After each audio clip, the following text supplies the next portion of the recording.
Coucou à tous, ici Adeline et Laura. On vous retrouve aujourd'hui pour répondre à vos questions et pour vous dévoiler notre projet secret.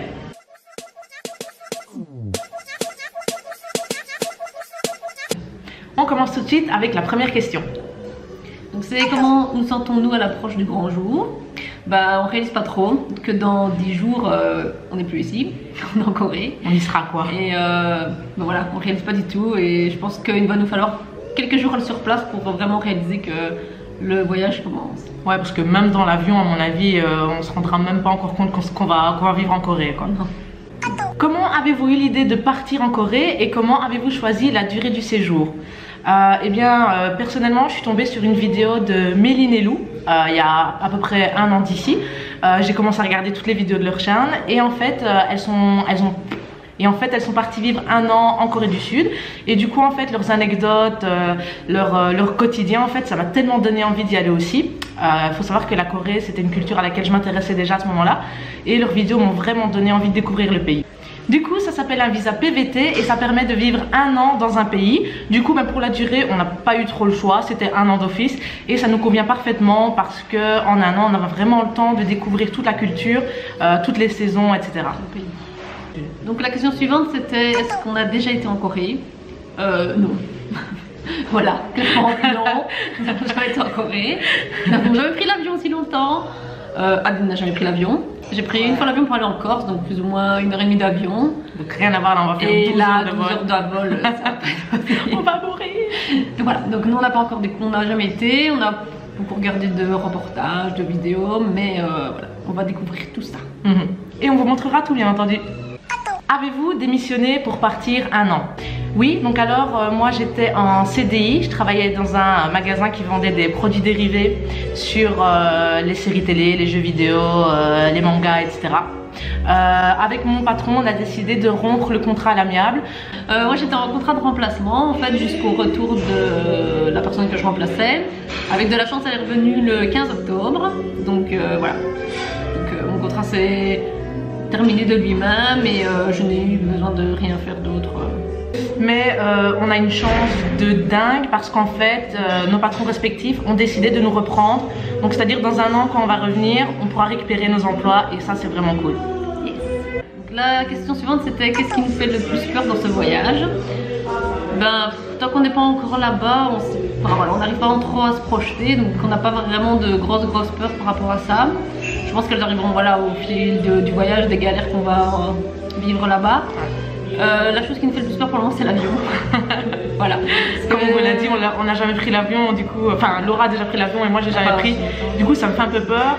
Si ça tombe je vais kiffer, hein. Je sais même pas, peut-être que je vais vraiment aimer ça. Mais là avant de partir honnêtement c'est la seule chose qui me fait un peu peur. Et puis 12 heures de vol c'est quand même long, c'est pas trop voilà comment ça va se passer parce qu'on n'a jamais fait des vols long courriers. Et donc voilà, ce sera notre premier. On fera peut-être une petite vidéo pour vous expliquer comment ça se passait. Quels sont les endroits que vous avez le plus hâte de visiter? Pour moi personnellement, j'aime énormément tout ce qui est le dessin, l'art, etc. Du coup les villages muraux c'est un truc qui me tente vraiment bien. En fait il y a certains villages en Corée du Sud où il y a des peintures sur les murs, sur les sols, vraiment partout et c'est un truc, voilà, j'ai vraiment hâte d'y aller. Puis un truc aussi c'est genre l'île de Jeju tout simplement. Donc Jeju c'est une île de la Corée du Sud et il y a plein de trucs magnifiques, il y a la plage, il y a les cascades, la nourriture a l'air tellement bonne, il y a des montagnes, on pourra faire de la randonnée, il y a plein de trucs à Jeju. Donc moi ce que j'ai envie le plus de visiter c'est les temples parce que voilà, chaque fois que je vois des photos de la Corée il y a le temple dessus, si des photos de la ville il y a le temple, des photos de la rue il y a le temple, donc voilà si j'ai envie de pouvoir les visiter et alors de voir tout ça de mes propres yeux, pouvoir faire de très jolies photos. Donc la question c'était est-ce que vous avez une liste de ce que vous allez manger en arrivant? Oui, clairement oui. Elle est tellement longue que je ne suis pas sûre qu'on pourra tout tester. Alors il y a des choses bonnes qui nous attirent parce qu'elles sont très bonnes ou très belles. Et alors il y a des choses un peu plus, je vais pas dire dégoûtantes mais c'est le mot, voilà. On va tester des trucs qu'on n'a pas en Belgique. Voilà, des choses qui sont un peu ragoûtantes au début, mais bon voilà. On va tester, si on va là-bas c'est pour tester à fond. Donc quand on va faire les marchés, voilà, quand on va faire les marchés, dès qu'on va trouver une nourriture bizarre, on va la goûter. Moi je vous le dis, je vais la goûter. Bon, je vous préviens, je ne mange pas de choses vivantes ou qui bougent. C'est pour ça que vous êtes prévenus, je ne mange pas ça. En tout cas, le tout premier truc qu'on va manger, là on va jouer les grosses touristes à 100%, on va manger un kimbap et boire du lait banane, c'est obligatoire.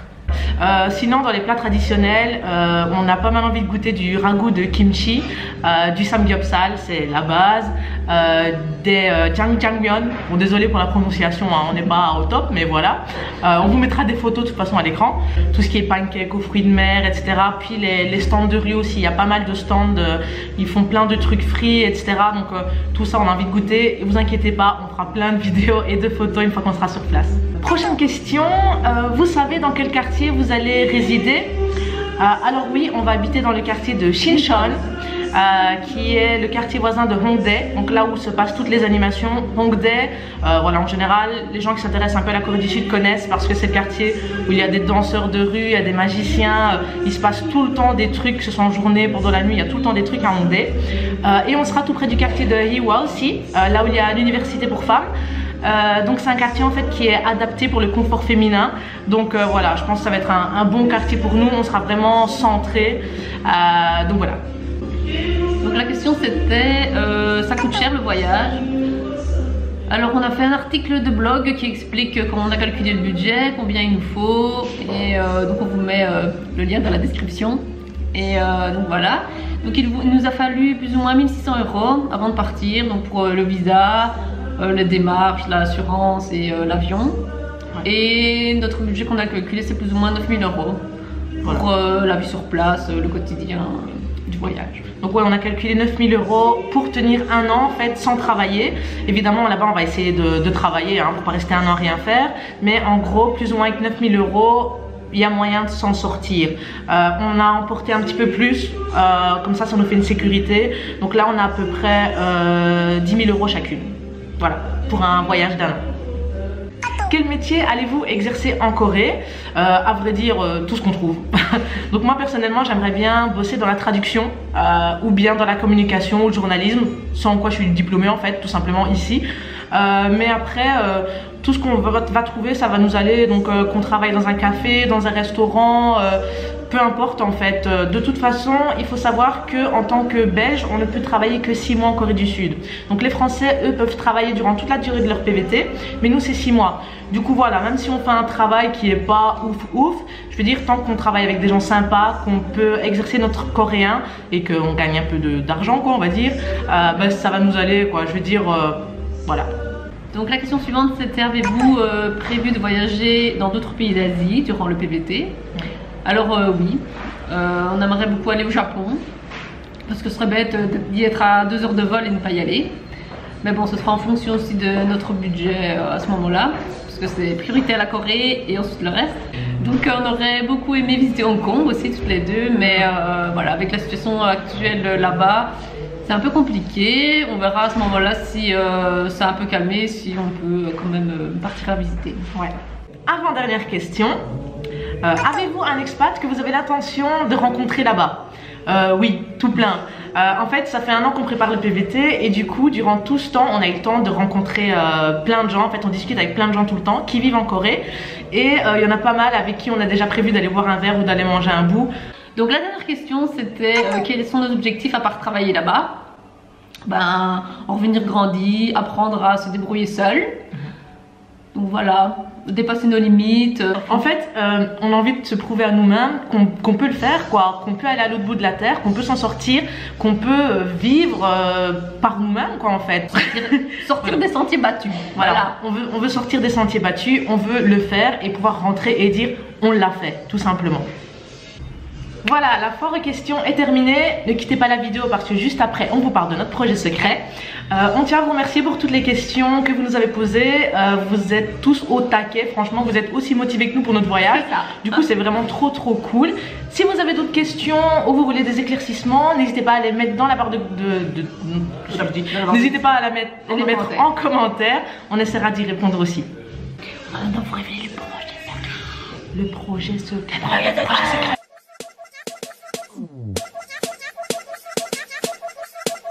Maintenant, on va vous dévoiler notre projet secret. Alors, le projet secret, ça va nous permettre de faire une vidéo et un article de blog, au moins, un par semaine, enfin, on espère, hein, croisez les doigts. Et donc voilà, donc le projet s'appelle Une semaine, un café. On parle pas ici des cafés à la française ou à la belge où les gens vont boire leur bière ou leur café en terrasse. Hein. On vous parle des petits cafés cosy, un petit peu comme celui dans lequel on est aujourd'hui. Donc en fait c'est des cafés où on peut boire un petit café, un petit thé, manger une petite pâtisserie tranquille au chaud. Donc voilà. D'ailleurs parenthèse, on tient à remercier le Dolce Corner à Charleroi qui nous accueille aujourd'hui pour filmer notre vidéo.